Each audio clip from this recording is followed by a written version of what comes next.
अस्सलाम वालेकुम students, welcome back to the lecture of complex analysis. अब जो है हम मैपिंग्स के अबाउट डिस्कस करने जा रहे हैं कि मैपिंग होती क्या है और मैपिंग की थ्री टाइप्स हम ट्रांसलेशन, रोटेशन और मैग्नीफिकेशन डिस्कस करेंगे। और फिर हम जो है वो उनकी एग्जांपल्स की हेल्प से जो है और उनकी पहले उनकी डेफिनेशंस देखेंगे, समझेंगे, फिर उनको एग्जांपल्स पे अप्लाई करके भी देखेंगे। ये काफ़ी इंटरेस्टिंग टॉपिक भी है।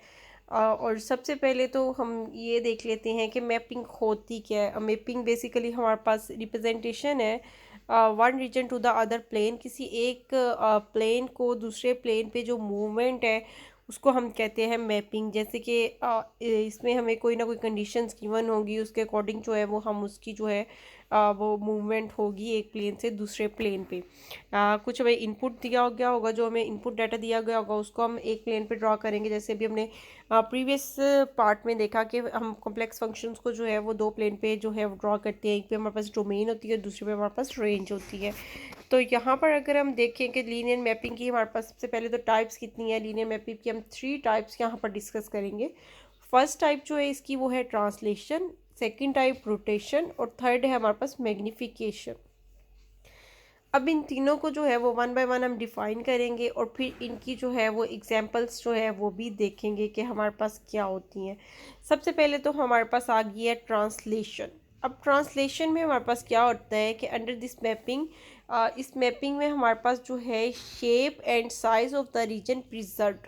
इसका क्या मतलब है कि हमारे पास शेप और साइज़ जो है, जो भी हमें रीजन दिया गया है वो प्रिजर्व रहेगा। मतलब उसकी ना ही तो शेप चेंज होगी ना ही उसका साइज़ चेंज होगा, बस वो ट्रांसलेट हो जाएगी अलोंग एनी एक्सिस। वो किसी भी एक्सिस के अलोंग जो है मतलब वो एक एक्सिस से किसी दूसरी, मतलब एक पोजीशन से किसी दूसरी पोजीशन पे शिफ्ट ज़रूर हो जाएगी, लेकिन उसकी शेप और साइज़ पे कोई भी फ़र्क नहीं आएगा। ये ट्रांसलेशन में है, ठीक है। और इसमें हमारे पास जो मैपिंग है, map of ji is equal to A ji plus A हम लेंगे। और यहाँ पर ए पे कंडीशन है कि A is not equal to zero. इस ए के ऐड होने की वजह से ही तो इसने ट्रांसलेट होकर अपनी ओरिजिनल पोजीशन से किसी और पोजीशन पे जो है वो शिफ्ट हो जाना है। अगर ये ए हमारे पास ज़ीरो हो जाए तो फिर क्या होगा कि फिर तो वो हमारे पास आइडेंटिकल मैपिंग होगी। F of Z equal to हमारा जो है वो जी ही आ जाएगा, उसमें कोई भी मूवमेंट जो है वो नहीं हो रही, वो तो आइडेंटिकल मैपिंग हो जाएगी, ठीक है। और इसका मतलब है ट्रांसलेशन के लिए हमारे पास जो कंडीशन है वो ये है कि ए नॉट इक्वल टू ज़ीरो होना चाहिए और एफ ऑफ जी जो है वो जी प्लस ए की फॉर्म में हमारे पास होनी चाहिए ट्रांसलेशन के लिए। और ट्रांसलेशन में हमने क्या दो चीज़ें देखी हैं जो कि प्रिजर्व रहती हैं। एक तो शेप प्रिजर्व रहती है, दूसरा साइज़ प्रिजर्व रहता है। सिर्फ वो ट्रांसलेट होके एक जगह से दूसरी जगह पे मूव हो जाती है। अब इसकी एग्जांपल देखते हैं। Consider the triangle with vertices. अब एक ट्राइंगल हमने कंसीडर करनी है जिसके वर्टिसेस हमें गिवन है -1 0 1 0 और 0 1। जैसा कि हमें पता है कि अगर हम जो है वो प्लेन पे देखें तो प्लेन में हमारे पास फर्स्ट क्वाड्रेंट जो होता है उसमें हमारे पास जो एक्स और वाई है वो दोनों पॉजिटिव होते हैं। और अगर हम सेकंड क्वाड्रेंट को देखें तो सेकंड क्वाड्रेंट में हमारे पास जो है वो एक्स नेगेटिव होता है और वाई जो है वो हमारा होता है पॉजिटिव। और थर्ड क्वाड्रेंट में अगर हम मूव कर जाएं मीन्स हम पर्पस, सबसे पहले तो अगर ये हमारे पास चार क्वाड्रेंट है, ये हमारे पास फर्स्ट वाला क्वाड्रेंट है, ये हमारे पास सेकंड क्वाड्रेंट है, ये हमारा थर्ड क्वाड्रेंट है और यहाँ पर हमारे पास है फोर्थ क्वाड्रेंट। इसमें अगर हम देखें कि फर्स्ट वाले क्वाड्रेंट में हमारे पास एक्स भी पॉजिटिव होता है और वाई भी पॉजिटिव होता है। सेकंड में एक्स नेगेटिव होता है लेकिन वाई पॉजिटिव। थर्ड में हमारे पास एक्स भी नेगेटिव वाई भी नेगेटिव। और फोर्थ में एक्स पॉजिटिव होता है और वाई हमारा होता है नेगेटिव। अब ये जो पॉइंट्स हमें कोऑर्डिनेट्स गिवन है इनको हमने देखना है कि ये कौन कौन से क्वाड्रेंट में लाई करेंगे। फर्स्ट वाला पॉइंट हमें गिवन है -1 और 0। इसमें अगर हम देखें कि वाई वाला कोऑर्डिनेट हमारा 0 है और एक्स वाला है -1, तो ये हमारे पास सेकंड क्वाड्रेंट में वाई एक्सिस के ऊपर जो है वो लाई करेगा -1 वाला पॉइंट। नेक्स्ट पॉइंट की तरफ अगर हम देखें 1 0, तो ये हमारे पास फर्स्ट क्वाड्रेंट में वाई एक्सिस के ऊपर पॉइंट लाई करेगा। और 0 2 वाला जो पॉइंट है ये हमारे पास वाई एक्सिस के ऊपर लाई करेगा क्योंकि इसका एक्स कोऑर्डिनेट जो है वो 0 है। और 2 जो है वो हम इसको जो है वो वाई की वैल्यू लेंगे। तो ये हमारे पास बेसिकली जो ट्राइंगल ड्रा होगी, जो इनिशियल कंडीशंस हमें गिवन है उसके अकॉर्डिंग मैंने ये ट्राइंगल हमने ड्रा कर ली। यहाँ पर ये वाला पॉइंट जो है ये -1 0 को रिप्रेजेंट कर रहा है। नेक्स्ट अगर इस पॉइंट को देखो तो ये 1 0 को रिप्रेजेंट कर रहा है और ये वाला पॉइंट हमारे पास 0,2 को रिप्रेजेंट कर रहा है। ये हमें ट्राइंगल गिवन थी। अब इस पे जो हमारे पास ट्रांसफॉर्मेशन गिवन है वो है F of ji is equal to Z plus two iota. इस ट्रांसफॉर्मेशन को जो है वो हमें अप्लाई करना है इस ट्राइंगल के पॉइंट्स पे, और जो नए हमारे पास कोऑर्डिनेट्स आए हैं उनको फिर हमने जो है वो स्केच करना है। सबसे पहले हमने एफ वाला जो फंक्शन है, ये हमें फंक्शन गिवन है, इसको हमने इस फर्स्ट वाले पॉइंट पे अप्लाई करने जा रहे हैं -1 0 पे के मीन्स इसकी प्लेस पे जो है, इसमें हमने एक्स की प्लेस पे क्या पुट कर देंगे -1 और वाई की प्लेस पे पुट करेंगे 0। अब अगर हम एफ ऑफ जी को देखें, इसमें जी की प्लेस पे अगर हम X plus iota Y put कर देते हैं तो ये हमारे पास फंक्शन बन जाएगा X plus iota Y plus two iota. तो ये हमारे पास पूरे का पूरा फंक्शन जो है वो आ गया। अब इसमें हमने जो है वो पॉइंट्स पुट करने हैं, एक्स की प्लेस पे -1 पुट करना है सबसे पहले। ये हमारे पास आ गया -1 और वाई की प्लेस पे हमने पुट कर दिया 0 और 2 + 2 अयोटा ऐसे ही रहा हमारे पास। अब इसको हम सिंप्लीफाई कर लेते हैं। तो -1 + 2 जो है ये हमारे पास आ जाएगा 1 + 2 अयोटा। तो 1 + 2 अयोटा को अगर हम ऑर्डर पे की फॉर्म में लिखे तो ये 1, 2 हमारे पास बनता है। अब नेक्स्ट वाला पॉइंट हमने इस ट्रांसफॉर्मेशन में पुट करना है, वो हमारे पास था 1 0। अब 1 0 को पुट करते हैं और देखते हैं कि हमारे पास क्या आता है। 1 एक्स की प्लेस पे 1 और वाई की प्लेस पे 0, x1 और y0। तो ये हमारे पास सिंप्लीफाई होके 2 + 1 जो है ये हमारा 3 बन जाएगा। 3 + 2 अयोटा हमारे पास आ गया, तो इसको हम ऑर्डर पेयर में लिख सकते हैं 3, 2। अब लास्ट वाला जो हमारे पास पॉइंट था उसको भी हम चेक कर लेते हैं कि उस पर जब ये मैपिंग अप्लाई करते हैं तो वो हमारा कहाँ ट्रांसलेट होके जा रहा है। और 0 2 वाले पॉइंट पे हमने अब वाई की प्लेस पे हमने 0 पुट करना है और एक्स की प्लेस पे एक्स की प्लेस पे 0 पुट करना है और वाई की प्लेस पे पुट करना है 2। तो ये हमारा 2 + 2 अयोटा, ये 4 अयोटा हो जाएगा और ये 2 एज इट आ गया। तो ये हमारे पास बन जाएगा 2, 4। अब इन पॉइंट्स को जो है वो हमने ड्रॉ करना है दूसरे प्लेन पे। ये तो हमने जी वाला प्लेन जिसमें हमारे पास ओरिजिनल वाले पॉइंट्स थे कोऑर्डिनेट से, इस पर हमने एफ ऑफ जी वाला फंक्शन अप्लाई किया और ये अब ट्रांसलेट होके पॉइंट्स जो हैं वो हमें ये 3 मिल गए हैं। 1, 2 एक जो है मतलब 1 0 वाला जो हमारे पास पॉइंट था वो हमारे पास ये 3 पॉइंट्स जो हैं वो अब ट्रांसलेट आगे होके आ गए हैं। कौन कौन से पॉइंट्स हमारे पास आए थे, एक तो हमारे पास आया था 1, 2, वो हमने 1, 2 वाला पॉइंट ले लिया। 3, 2 क्योंकि दोनों में y की वैल्यू सेम है तो ये हमारे पास आ गया। और फिर यहाँ पर हमें एक पॉइंट मिला 2, 4। तो ये तीनों के तीनों पॉइंट्स अब इनको हमने ज्वाइन कर लिया। तो ये वाली ट्राइंगल अगर हम देखें कि इस ट्राइंगल का और इस ट्राइंगल का साइज़ जो है वो बिल्कुल सेम है, शेप भी बिल्कुल, ये भी ट्राइंगल थी उधर भी हमें ट्राइंगल ही मिली है। जस्ट ये हमारे पास से यहाँ से एक्स एक्सिस से ट्रांसलेट होके जो है ये थोड़ा ऊपर की तरफ जो है वो फर्स्ट क्वाड्रेंट में हमारे पास जो है वो शिफ्ट हो गई है ये ट्राइंगल। तो ये हमारे पास होती है बेसिकली ट्रांसलेशन।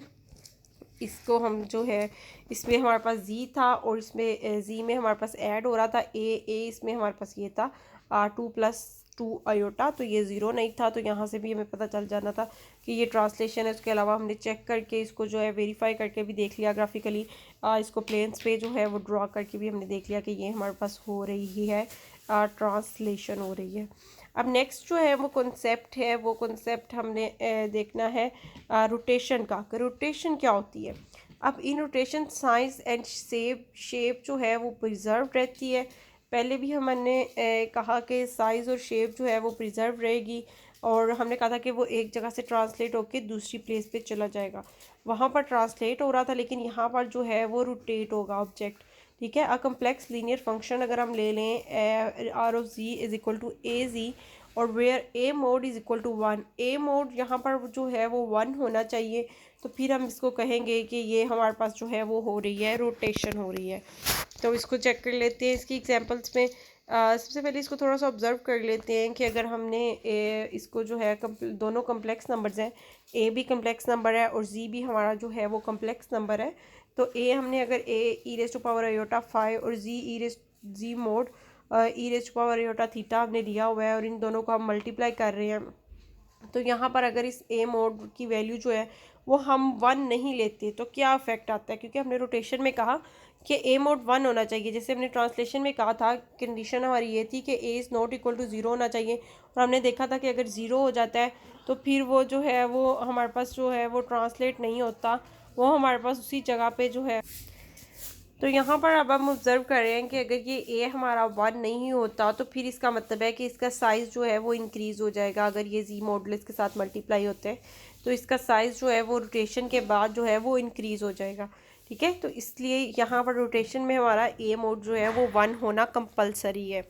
अब रोटेशन की हम जो है वो एग्जांपल देख लेते हैं। Find the image of the real axis under the linear mapping. Linear mapping हमें गिवन है और जो हमें फंक्शन दिया गया है वो हमें दिया गया है कि रियल एक्सिस का जो है वो हम इमेज फाइंड करें, और हमें जो मैपिंग गिवन है वो दी गई है R of ji is equal to square root 2/2 plus square root 2/2 iota और जी। अब यहाँ पर अगर इसका जो है वो मॉडुलस 1 है तो फिर हम जो है वो कह सकते हैं कि ये रोटेशन हमारे पास हो रही है। फिर हम इसका जो है वो एंगल फाइंड आउट कर लेंगे। तो पहले इसका मॉडुलस चेक कर लेते हैं, क्योंकि यहाँ पर हम देख रहे हैं स्क्वायर रूट 2/2 का जब हम स्केयर लेंगे और इसको ऐड करेंगे स्क्वायर रूट 2/2 में, तो ये हमारे पास जो है वो 1 मॉडुलस जो है वो इसका आ जाएगा। क्योंकि इसको अगर हम सिंप्लीफाई करके भी देखना चाहें तो ये हमारे पास बेसिकली हमारे पास क्या बन जाएगा, स्क्वायर रूट 2/2 को पहले हम सिंप्लीफाई कर लेते हैं कि ये हमारे पास क्या बनता है।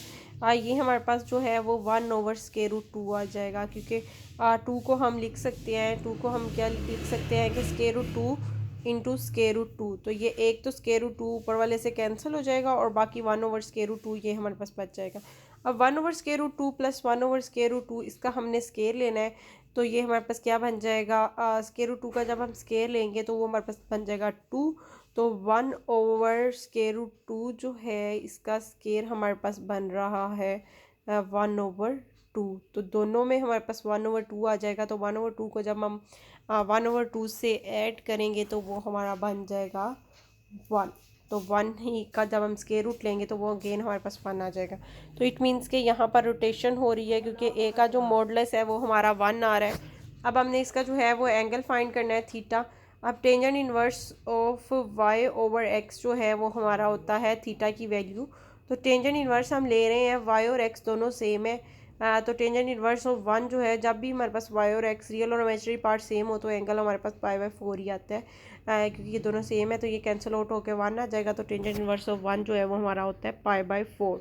अब हमने किसका इमेज फाइंड करना था, रियल एक्सिस का। ठीक है, रियल एक्सिस का मीन कि एक्स एक्सिस का हमने इमेज फाइंड करना था और एंगल हमें क्या मिल गया जिसपे ये रोटेट हो रहा है, वो हमें एंगल मिल गया है π/4। तो ये हमारे पास रियल एक्सिस है जिसमें हमारे पास y इज इक्वल टू 0 है। एक्स एक्सिस जो है यही बेसिकली रियल एक्सिस है। अब ये रोटेट हो रहा है हमारे पास कितने एंगल पे, π/4 एंगल पे ये रोटेट हो रहा है।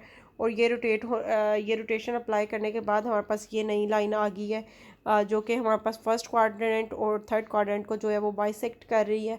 और ये y इज इक्वल टू 0 वाली लाइन जो है अब हमारे पास रोटेट होके जो है वो π/4 वाले एंगल पे हमने जो है वो देख लिया कि ये हमारे पास लाइन जो है वो रोटेट होके आ गई है।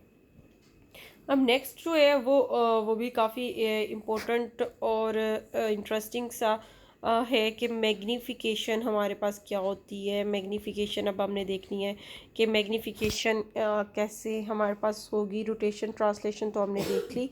अब हमने देखना है कि मैग्नीफिकेशन में हमारे पास जो है वो ये फाइनल टाइप है लीनियर मैपिंग की। इसमें हमारे पास जो है वो साइज़ चेंज होता है। पहले हम क्या कह रहे थे कि शेप और साइज़ प्रिजर्व है रोटेशन में भी और ट्रांसलेशन में भी, लेकिन मैग्नीफिकेशन में हम ये कह रहे हैं कि साइज़ जो है वो चेंज होगा। और वेयर मस्ट रियल और complex plane can not be compare the numbers. इसमें जो है हमारे पास जो बेसिकली साइज़ जो है वो चेंज हो जाएगा। और मैग्नीफिकेशन में जो हमें ट्रांसफॉर्मेशन गिवन होगी वो m(g) is equal to az की फॉर्म में हम लेंगे। और यहाँ पर a पे कंडीशन है कि this must be greater than 0 और a यहाँ पर होगा रियल नंबर होगा। ठीक है, अब इसमें हम देख लेते हैं, वहाँ पर हम जो है वो a यहाँ पर रियल नंबर ले रहे हैं, वहाँ हम कम्प्लेक्स ले रहे थे और वहाँ पर a पे डिफरेंट कंडीशंस थी। यहाँ पर हमने a को कह दिया कि a must be greater than 0। अब बात यह है कि अगर a की वैल्यू 0 और 1 के दरमियान हो जाती है, अगर ग्रेटर दैन 0 है तो फिर तो हम कह रहे हैं कि वो मैग्नीफिकेशन होगी, क्योंकि वो z से मल्टीप्लाई हो रहा होगा तो वो मैग्नीफाई होकर उसका साइज़ जो है वो इंक्रीज़ हो जाएगा। लेकिन अगर a की वैल्यू जो है 0 और 1 के दरमियान है तो हमें पता है कि 0 और 1 के दरमियान जो वैल्यूज़ हैं उनको हम जितना जो है वो किसी बड़े नंबर से मल्टीप्लाई करें वो उतनी ही हमें स्मॉलर वैल्यू देते हैं। जैसे कि 0.5 को 2 से मल्टीप्लाई करेंगे तो ये हमें उससे भी छोटी वैल्यू, 2 से भी छोटी वैल्यू दे देगा 1। इसी तरह 0.1 को अगर हम 2 से मल्टीप्लाई करते हैं तो ये हमें 0.2 वैल्यू दे देता है। मीन्स कि ये वाले जो नंबर्स हैं 0 और 1 के दरमियान वाले जो नंबर हैं ये स्पेशल इनका केस है कि इनको जैसे जैसे हम किसी बड़े नंबर से मल्टीप्लाई करते हैं ये हमें छोटी वैल्यू देते हैं। तो ये अगर तो हमारे पास ए की वैल्यू 0 और 1 के बिटवीन आ रही है तो फिर हम कहेंगे कि हो रही है कॉन्ट्रैक्शन। और अगर हमारे पास ए की वैल्यू जो है वो ग्रेटर देन 1 है तो फिर हम कहेंगे कि ये हमारे पास हो रही है मैग्नीफिकेशन। ठीक है, अब कॉन्ट्रैक्शन जो है वो उसमें हमारे पास एक पे क्या कंडीशन है कि ये 0 और 1 के बिटवीन है, और मैग्नीफिकेशन में हमने कहा है कि ए जो है वो हमारा होगा ग्रेटर देन 1। उसकी रीज़न आपको बता दी है कि 0 और 1 के दरमियान में अगर नंबर हों उनको हम किसी बड़े नंबर से मल्टीप्लाई करें तो वो उतनी ही हमें जो है वो छोटी वैल्यू देने लग जाते हैं। हम इसकी एग्जांपल देख लेते हैं। Find the image of the circle. एक सर्कल गिवन है, जी मोड इज इक्वल टू 4, इसका सेंटर जो है वो 0 है और रेडियस हमारे पास जो है वो इसका हमने लिया हुआ है, और हमने इस पर जो मैग्नीफिकेशन अप्लाई करनी है वो हमने अप्लाई करनी है 3z। हमने ये मैग्नीफिकेशन जो है वो इस पर अप्लाई कर देनी है। अब हमने ये जो सर्कल है इसका रेडियस हमारे पास जो है वो 4 था हमारे पास इसका रेडियस, और सेंटर इसका हमने ओरिजिन पे लिया हुआ है 0 0 पे। इस पर अब हमने मैग्नीफिकेशन क्या अप्लाई करनी है 3z। तो 3z जब इस पर हम मैग्नीफिकेशन अप्लाई करेंगे तो इसका जो रेडियस है 4 ये बेसिकली मल्टीप्लाई हो जाएगा 3 से। जब ये रेडियस 4 जो है वो 3 से मल्टीप्लाई हो जाएगा तो हमारे पास नया रेडियस जो है वो आ जाएगा 12। शेप हमारे पास वही रही और हमारे पास जो है लेकिन उसका जो साइज़ है वो हमारे पास यहाँ पर इंक्रीज़ हो गया है, मैग्नीफाई हो गया है। तो इसको हम कहते हैं कि ये हमारे पास जो है वो मैग्नीफिकेशन है। यहाँ पर जो मैपिंग हमारे पास आ रही है उसमें हमारे पास ये जो 3z है वो हमारे पास क्या आ रहा है, 3z बेसिकली हमारे पास आ रहा है कि वो इसमें 3 जो है वो एक रियल नंबर है और ये ग्रेटर देन है हमारे पास 1 से, तो ये हमारे पास केस जो है वो मैग्नीफिकेशन का हमारे पास बन गया। जब हमने सेपरेट तो हमने तीनों मैपिंग्स को देख लिया, मैग्नीफिकेशन को भी, ट्रांसलेशन को भी और रोटेशन को भी। अब इनको कंबाइनली हम देखने लगे हैं कि अगर हमारे पास एक लीनियर मैपिंग गिवन है जिसमें हमने जो है वो किस फॉर्म में ली हुई है, F of ji is equal to A ji plus B की फॉर्म में ली हुई है। ए यहाँ पर हमने कंसीडर किया हुआ है कि ए नॉन ज़ीरो है और ए और बी जो है वो दोनों हमारे पास जो है वो कम्प्लेक्स नंबर से बिलोंग कर रहे हैं। तो हम ये चेक करने लगे हैं कि ये हमारे पास जो लीनियर मैपिंग है ये किन केसेस में जो हम कंबाइनली अब देखने लगे हैं कि रोटेशन, ट्रांसलेशन और मैग्नीफिकेशन के लिए हमारे पास क्या कंडीशंस आएंगी। अब ये ए हमने नॉन ज़ीरो क्यों लिया है, अगर हम इसे ए को ज़ीरो ले लेते हैं तो F of G is equal to B आ जाएगा जो कि एक कांस्टेंट मैपिंग होगी। हमेशा जो है वो हमारे पास एक कांस्टेंट मैपिंग बी एक कांस्टेंट वैल्यू होगी और ये हमें सिर्फ एक कांस्टेंट जो है वो मैपिंग हमेशा देगी। अब इसको जो है वो एफ ऑफ जी वाली जो टर्म्स हैं इसको मैं मल्टीप्लाई और डिवाइड करवा सकते हैं हम ए मॉडुलस से इसको जो है वो मल्टीप्लाई भी करवा लिया और ए के जो है वो मोड से इसको जो है वो मैंने डिवाइड भी कर दिया है। अब ये वाली जो ए मोड वाली टर्म है, क्योंकि मैग्नीफिकेशन में हमने कहा था कि जो ये मल्टीप्लाई हो रहा है वो रियल वैल्यू होगी, तो अगर ए कॉम्प्लेक्स नंबर है तो इसके मॉडुलस जो है वो रियल वैल्यू देगा। तो इस ए मोड पे जो है वो मैग्नीफिकेशन डिपेंड कर रही है और ये ए ओवर ए मोड ये वाली जो टर्म है इस पे जो है वो रोटेशन वो डिपेंड करेगी और ये बी की वैल्यू पे जो है वो हमारे पास ट्रांसलेशन जो है वो डिपेंड कर रही है। आप इन तीनों की डेफिनेशंस को जो है वो इस एक्सप्रेशन से कंपेयर करके भी देख सकते हैं कि कैसे हमारे पास जो है ये तीनों कौन कौन सी टर्म जो है वो किस किस के लिए इम्पोर्टेंट है, किस मैपिंग के लिए। बी हमने कहा ट्रांसलेशन के लिए, ए मोड जो है वो मैग्नीफिकेशन के लिए और ए मोड ये वाली जो टर्म है ये रोटेशन के लिए इम्पोर्टेंट है। अगर हम जनरल लीनियर मैपिंग की बात करें तो वो बेसिकली कंपोजिशन है इन तीनों मैपिंग्स की, रोटेशन की, मैग्नीफिकेशन की एंड ट्रांसलेशन की। अब हमने एक एग्जांपल देखती हैं जो काफ़ी जो है वो इंटरेस्टिंग सी एग्जांपल है जिसमें हम तीनों जो है वो देखेंगे एट अ टाइम, कंपोजिशन तीनों की देखेंगे। उसमें रोटेशन भी हो रही होगी, मैग्नीफिकेशन भी हो रही होगी और ट्रांसलेशन भी हो रही होगी हमारे पास। हमने इमेज फाइंड करना है एक रेक्टेंगल जिसके वर्टिसेस हमें गिवन है। रेक्टेंगल है तो हमारे पास 4 वर्टिसेस इसके गिवन है। इन 4 वर्टिसेस को जो है वो पहले हमने ड्रॉ कर लेना है और इस पर फिर ये मैपिंग जो है ये एफ ऑफ जी वाली जो है वो हमें मैपिंग गिवन है। ये मैपिंग हमने जो है वो अप्लाई करनी है और फिर 1 बाय 1 करके जो है हमने इस पर रोटेशन, मैग्नीफिकेशन और ट्रांसलेशन जो है वो करवा देनी है। तो सबसे पहले तो हम इस पर जो है वो करवाते हैं रोटेशन। रोटेशन के लिए हमें क्या चाहिए कि सिर्फ हमें R of ji is equal to iota G इस मैपिंग में से सिर्फ इतना को पोर्शन हमें जो है वो चाहिए। हमने क्या कहा, अभी आपने कहा था कि रोटेशन के लिए हम क्या करेंगे कि जो भी ए होगा उसको ए मोड से डिवाइड कर देंगे और ये इतना सा पोर्शन जो है ये रोटेशन के लिए हमारे पास जो है वो यूज़ होगा। अब यहाँ पर हमारे पास ए की वैल्यू जो है वो आ रही है, ए यहाँ पर है हमारा, अगर हम यहाँ पर ए को देखना चाहेंगे ए हमारा यहाँ पर क्या है इस मैपिंग के लिए, तो यहाँ पर हमारे पास ए की वैल्यू जो है वो 4 आयोटा है और बी जो है वो हमारे पास 2 + 3 आयोटा, ये हमारे पास जो है ये बी आ गया है। अब हमने देखना है कि नेक्स्ट 4 आयोटा, तो 4 आयोटा का जब आप मैग्नीट्यूड फाइंड करेंगे तो वो हमारा आ जाएगा 4। तो इट मीन्स रोटेशन के लिए जब आर ऑफ जी वाला फंक्शन हमने डिफाइन करना है तो उसमें हमारे पास क्या होगा कि इसमें ये वाली जो टर्म है इसको हम जो है वो 4 से डिवाइड कर देंगे, तो ये हमारे पास 4 आयोटा जी ये हमारा बेसिकली ए था और नीचे हमने क्या करना था ए का मॉडुलस, वो हमारे पास क्या आ रहा है 4। तो जब इसको 4 से डिवाइड करेंगे तो ये हमारे पास आयोटा जी वाली टर्म बस ये रोटेशन के लिए मैपिंग हमारे पास आ जाएगी। अब इसमें अगर हम देखें कि इसका अगर यहाँ पर अगर जैसे रोटेशन में हम जो ए लेते थे वो ए जी की फॉर्म में, तो यहाँ पर अब हमारे पास ए जो है वो आयोटा आ गया और आयोटा का अगर आप मैग्नीट्यूड फाइंड करें तो वो 1 है। इट मीन्स कि ये रोटेशन हो रही है यहाँ पर। अब टेंजेंट इन्वर्स हमने फाइंड करना है। अगर इस ए को हम रियल और इमेजिनरी पार्ट में लिखें तो इसका इमेजिनरी पार्ट तो 1 है, रियल पार्ट इसका 0 आ रहा है, तो ये 1/0 आ जाएगा। तो 1/0 हमारा होता है इन्फिनिटी, तो टेंजेंट इन्वर्स ऑफ इन्फिनिटी हमारा बन जाएगा π/2। अब नेक्स्ट हमने देखना है मैग्नीफिकेशन। मैग्नीफिकेशन किस पे डिपेंड कर रही होती है, मैग्नीफिकेशन जो है ये इस पूरे हमारे फंक्शन पे जो है वो ए जी पे डिपेंड कर रही होती है। ए जो है वो यहाँ पर हमने इसका जो है वो मैग्नीट्यूड बेसिकली लेना होता है और वो हमारे पास आ रहा है 4 हमारे पास आ रहा है। अब इसको जो है वो हमने जी पे अप्लाई कर देना है 4 आयोटा को। तो इन सारे पॉइंट्स को 1 बाय 1 हमने पुट करके तो इनके देख लेना है कि मैग्नीफिकेशन होने के बाद जो नए कोऑर्डिनेट्स हैं वो हमारे पास क्या बन रहे हैं। तो इनकी डिटेल्स आप लोग खुद इसको वेरीफाई कर लीजिएगा। 1 बाय 1 जी की प्लेस पे जो है जो चारों रेक्टेंगल के कॉर्नर्स जो है वो हमें गिवन है, उन चारों को आपने पुट करके देख लेना है कि ये हमारे पास जो है वो 4 वैल्यूज़ आ रही हैं जो कि हमारे पास नए कोऑर्डिनेट्स होंगे। अब ट्रांसलेशन जो है उसमें हमें पूरे का पूरा फंक्शन लेना पड़ेगा। मैग्नीफिकेशन में तो सिर्फ हमें ये ए जी वाला फंक्शन लेना पड़ता है ना, लेकिन ट्रांसलेशन में अब हमें जो है ये पूरे का पूरा फंक्शन जो है ये कंसीडर करना पड़ेगा और इसको हमें देखना पड़ेगा कि ये हमारा फंक्शन इस फंक्शन में जो है वो 1 बाय 1 हम पॉइंट्स पुट करके इसकी जो है वो वैल्यूज़ फाइंड करेंगे। ये भी हमारे पास जो है वो 4 वैल्यूज़ आ जाएंगी।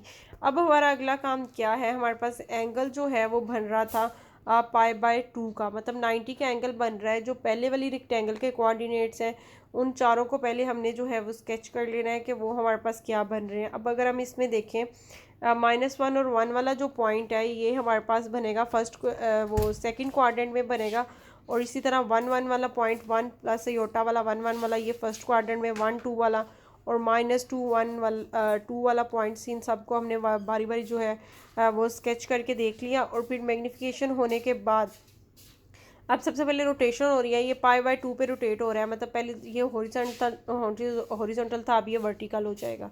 ठीक है, अब मैग्नीफिकेशन इसमें कितना इसका साइज़ इंक्रीज़ हो रहा है वो इसके कोऑर्डिनेट्स उस रिस्पेक्ट से जो है वो हमने वो ड्रॉ कर लेने हैं और ये कितना ट्रांसलेट हो रहे हैं वो हमें ट्रांसलेशन वाले कोऑर्डिनेट्स जो हैं वो हमें यहाँ से मिल रहे हैं, वो भी हमने जो है वो स्केच कर लिए। तो फाइनल हमारे पास जो फॉर्म है इसकी डब्ल्यू प्लेन में ये ट्रांसफॉर्मेशन अप्लाई करने के बाद एफ ऑफ जी वो हमारे पास ये फॉर्म आ गई। आपने इस फॉर्म को जो है वो खुद एक दफ़ा सारे पॉइंट्स पुट करके जो है वो वेरीफाई करके देख लेना है कि यही फॉर्म आपकी जो है वो बननी चाहिए इसकी आफ्टर जो है वो F of Z function apply करने के बाद हमारे पास ये फॉर्म आ रही है। ये सारे पॉइंट्स जो है वो इसके आपने वेरीफाई कर लेना है। ये -6 और -1 वाले पॉइंट्स जो लिया हुआ है हमने, एक -6 +7 वाला पॉइंट लिया हुआ है, एक -2 +7 वाला हमने पॉइंट लिया है। इसी तरह ये सारे के सारे पॉइंट्स जो हैं ये आपने पुट करके जो है वो वेरीफाई कर लेने हैं कि यही हमारे पास जो है वो इसमें हो रही है। अब फाइनल इसका जो है वो नॉट हमारे पास यही कि फ़ाइनल कंपैरिजन जो हमें दिया गया है कि वो ये है कि ट्रांसलेशन हमारे पास होने के लिए बी को नॉन ज़ीरो होना चाहिए, जेड प्लस बी अगर हम ले रहे हैं। रोटेशन के लिए क्या ज़रूरी है कि ए का मैग्नीट्यूड 1 होना चाहिए, मैग्नीफिकेशन के लिए ए ग्रेटर दैन 1 होना चाहिए। कॉन्ट्रैक्शन में हमने क्या कहा कि ए 0 और 1 के बिटवीन होना चाहिए। बेसिकली ये सारी समरी है। अगर हमारे पास ए का मोड जो है वो ग्रेटर दैन 1 है तो देन मैग्नीफिकेशन एंड रोटेशन जो है वो दोनों हो रही होंगी, मैग्नीफिकेशन भी हो रही होगी और रोटेशन भी हो रही होगी। ठीक है, और लीनियर मैपिंग हमने ये कहा कि ए जी प्लस बी ली हुई है। अब अगर F of ji is equal to G conjugate आ जाए तो इसको जो है इसकी ट्रांसफॉर्मेशन जो है ये बेसिकली रिफ्लेक्ट कर रही होती है अलोंग द रियल एक्सिस। तो इसको हम देख लेते हैं कि ये ट्रांसफॉर्मेशन क्या होती है, ये मैपिंग हमें क्या देती है। एफ ऑफ जी कॉन्जुगेट लिया हुआ है और image of ji is equal to 1 है, मतलब हमने इमेजिनरी पार्ट जो है वो जी का 1 लिया हुआ है, means Y is equal to 1 वाली हमने लाइन ली हुई है और इसका हमने कॉन्जुगेट जब फाइंड करना है तो ये एक्स एक्सिस के अबाउट जो है हमारे पास रिफ्लेक्ट होके यहाँ पर अगर वाई इज इक्वल टू 1 था तो ये हमारे पास पॉइंट जो है वो वाई इज इक्वल टू -1 वाली लाइन जो है ये मैपिंग अप्लाई होने के बाद ये आ जाएगी। इसी तरह अगर हमारे पास जो है वो एक सर्कल गिवन है जी जिसका सेंटर 0 0 पे है और रेडियस 1 है और जी मोड लेस देन 1 हम ले रहे हैं और इसका जब हम कॉन्जुगेट फाइंड करेंगे तो ये हमारे पास एक्चुअली इक्वल टू 1 वाला जो है वो पार्ट वो भी हमारे पास जो है वो इसके कॉन्जुगेट में हमारे पास आ जाएगा। इस तरह रियल ऑफ जी अगर हमने 1 लिया हुआ है तो रियल ऑफ जी हमारे पास 1 होने का मतलब क्या है कि x is equal to 1, X is equal to 1 वाली जो लाइन है वो एक वर्टिकल लाइन होगी जो 1 से पास हो रही होगी। अब इसका जो है वो हम लोग रियल पार्ट का अगर हम कॉन्जुगेट फाइंड करें तो वो इटसेल्फ ही आ जाता है, इसमें कोई भी चेंज हमारे पास नहीं आएगी, इटसेल्फ दोबारा वही लाइन आ जाएगी क्योंकि कम्प्लेक्स पार्ट पे जो का साइन जो है वो कॉन्जुगेट चेंज करता है। अगर हम रियल पार्ट ले रहे हैं तो उस पर इस ट्रांसफॉर्मेशन अप्लाई करने के बाद कोई भी चेंज नहीं आएगी, ये आइडेंटिटी मैपिंग हमारे पास होगी। अब नेक्स्ट और लास्ट एग्जांपल जो हम डिस्कस करने जा रहे हैं वो हमारे पास क्या है कि इसमें हमने जो है वो पहले तो एक हमने x इज इक्वल टू 1 वाला लिया हुआ और इसका हमने कॉन्जुगेट फाइंड करने हैं, 0 से ग्रेटर और इक्वल टू y है और लेस देन हम ले रहे हैं इन्फिनिटी के। अब इसमें जो लाइन है ये हमारे पास पूरी लाइन नहीं आ रही, ये बेसिकली x एक्सिस के ऊपर वाली लाइन बन रही है जो हम 1 पे ले रहे हैं, x इज इक्वल टू 1 पे। ठीक है, तो ये वो एक्स एक्सिस के लॉन्ग जो है वो बेसिकली रिफ्लेक्शन होती है। तो इस केस में जब ये इसका कॉन्जुगेट लेंगे तो ये रिफ्लेक्ट होके हमें जो है वो एक्स एक्सिस के बिलो वाली लाइन दे देगी और यहाँ पर ये पॉइंट हमारा 1 वहाँ ही रहा और ये हमारे पास एक्स से बिलो वाली लाइन आ गई। मीन्स पहले हमारे पास 0 से इन्फिनिटी तक था तो यहाँ पर हमारे पास क्या आ जाएगा 0 से माइनस इन्फिनिटी। ये हमारे पास जो है माइनस इन्फिनिटी वाला जो है वो बिलो एक्स एक्सिस के बिलो जो है वो उसका इमेज आ जाएगा क्योंकि कॉन्जुगेट हमें बेसिकली रिफ्लेक्शन जो है वो उसकी दे रहा होता है। अब हमारे पास ये लास्ट एग्जांपल है जिसमें हमने जो है वो 2 और 3 के बिटवीन जो है ये एक स्ट्रिप बेसिकली हमने ली हुई है जिसमें 2 वाली बाउंड्री लाइन इंक्लूड है और 3 वाली बाउंड्री लाइन जो है वो इंक्लूड नहीं है और इस पे जो है वो हमने मैपिंग अप्लाई करनी है, 3z वाली मैपिंग हमने इस पे अप्लाई करनी है और फिर हमने बताना है कि ये हमारे पास जो है वो क्या बन रही है। हमने ये मैपिंग अप्लाई करने के बाद ये हमारे पास क्या आई, ये हमारे पास 3 पॉइंट है, ये हमारे पास 2 वाला पॉइंट है, ये 2 लाइंस हमने ड्रॉ कर ली, ये माइनस इन्फिनिटी से इन्फिनिटी तक हमने लाइन ले ली और इधर भी माइनस इन्फिनिटी से इन्फिनिटी तक 3 पे। अब इसमें मैग्नीफिकेशन अप्लाई करना है, बेसिकली इसको 3z हमने कर देना है, 3 से मल्टीप्लाई कर देना है तो ये मैग्नीफाई हो जाएगा हमारे पास और 3 से हमारे पास मल्टीप्लाई होने के बाद जो 2 है वो हमारा 6 पे हो जाएगा और जो हमारा 3 है वो हमारा क्या बन जाएगा, वो हमारा बन जाएगा 9। तो ये हमारे पास जो है वो इसकी जो नई स्ट्रिप की जो फॉर्म बनी वो 6 to 9 हमारे पास जो है वो इसकी फॉर्म बन गई है। अब ये हम जो है इसको जो हमने स्केच करके भी देख लिया, बाकी इसकी एक्सप्लेनेशन जो है वो मैंने यहाँ पर करके बता भी दी है कि जब हमारे पास उसकी वैल्यू 3 पुट करेंगे तो उसका जो है वो हमारे पास क्या रिएक्शन आएगा, क्योंकि x हम स्ट्रिक्टली लेस दैन 3 ले रहे हैं तो इसका मतलब है कि 9 भी स्ट्रिक्टली लेस दैन 3 होगा। जब उसको हम मैपिंग अप्लाई करेंगे 6 2 पे इक्वलिटी थी तो इसी तरह जब 3 से मल्टीप्लाई करेंगे तो 6 पे भी इक्वलिटी आएगी, इसलिए ये लाइन जो है वो मैंने स्ट्रेट लाइन लगाई है और ये जो लाइन इंक्लूडेड नहीं है वो डॉटेड लाइन लगाई है।